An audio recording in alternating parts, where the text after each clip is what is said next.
Hola a todos, en el vídeo de hoy vamos a aprender cómo crear un formulario HTML, que es el primer paso para acabar teniendo nuestros datos en la base de datos. Em, los archivos HTML por sí solos no pueden guardar datos directamente en las bases de datos, no podemos interactuar con MySQL en este caso, por varios motivos, y por eso necesitamos tener en medio un paso extra que es el archivo PHP. ¿Por qué necesitamos este archivo? Eh, Porque HTML no puede ejecutar código del lado del servidor en el backend. Recordad que esto de aquí, el PHP y MySQL, están en el lado del backend, en la parte del servidor, y el HTML en este caso en el frontend, en la parte del cliente. Entonces el HTML no puede ejecutar código del lado del servidor, por lo que no puede conectarse a una base de datos. Pero es que hay otro problema que es todavía más grave, que es que para hacer la conexión entre el formulario y la base de datos necesitamos las credenciales de esa base de datos, el nombre de usuario, la contraseña, la dirección del servidor, etcétera.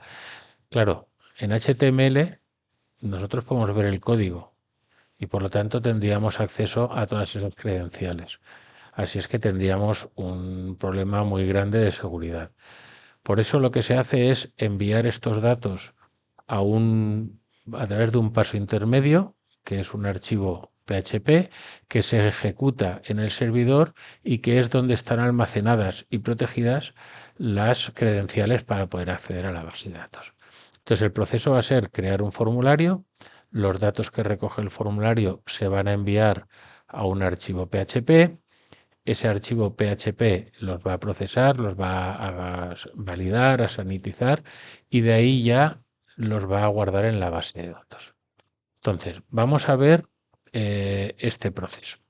Para ello, he creado aquí un formulario muy sencillo, le he dado un poquito de formato para que quede más cookie, pero vamos a ver el código fuente de la página. Lo que realmente nos interesa es a partir de aquí y todo lo que tiene que ver con el formato, todo este CSS pues está únicamente para que sea más bonito el formulario, pero no nos hace falta ahora. ¿Qué es lo que necesitamos que tenga el formulario? Pues lo primero es un método post. ¿Por qué usamos post y no get? Porque con post, recordad que con get los datos aparecían aquí en la barra de direcciones y por lo tanto es mucho más seguro hacer que no aparezcan. Para que no aparezcan necesitamos el método post. Veréis que luego los datos no aparecen en la barra de direcciones. Luego post no tiene un límite práctico de tamaño, mientras que get sí. En la barra de direcciones, pues si ponemos un comentario muy largo, pues nos generaría problemas y tiene un límite. eh, por lo tanto, para algunas aplicaciones no nos valdría. Eh, y luego además post es más apropiado cuando los datos modifican algo en el servidor, en este caso a través de un PHP como sería el caso. Entonces, esto es lo primero, utilizar un método post. Lo siguiente, tenemos que action, decirle dónde vamos a enviar nuestros datos. En este caso, los datos los vamos a enviar a un archivo que se llamará procesar.php, que es el que va a tratar esos datos. Ese archivo todavía no está creado. Si venimos aquí, veréis que todavía no está creado y por lo tanto ahora nos dará un error, pero ese archivo veremos cómo se configura o cómo se crea en el próximo tutorial. ¿Qué más necesitamos? Que los campos que vamos a utilizar vengan aquí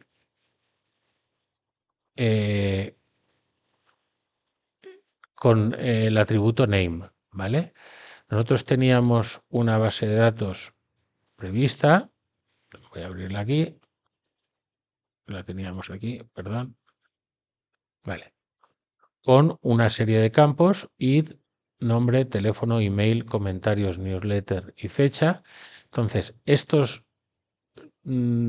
campos, los nombres de estos campos, es interesante que coincidan con los nombres de los campos que estamos utilizando para el formulario.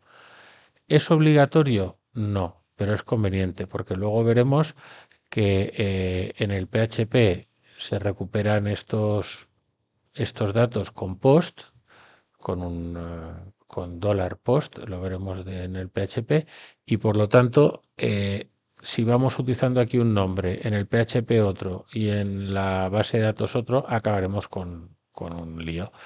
Por lo tanto, es interesante que estos, ojo, está también el id. El id, recordad que tiene otra función que tiene que ver más con el uso de JavaScript, por ejemplo, y con el label.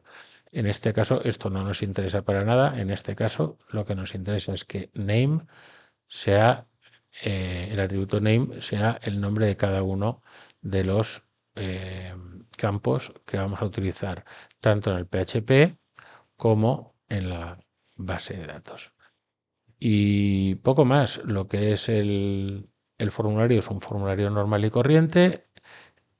Para recapitular, el método tiene que ser post, action apuntará al PHP que vamos a utilizar y en cada campo name tiene que, o es conveniente o recomendable que sea el nombre del campo que también vamos a utilizar en PHP y en la base de datos. Nosotros ahora aquí rellenamos estos datos, enviamos y veréis que dará un error porque no está creado todavía el PHP. Eso lo solucionaremos en el próximo vídeo. Hasta entonces.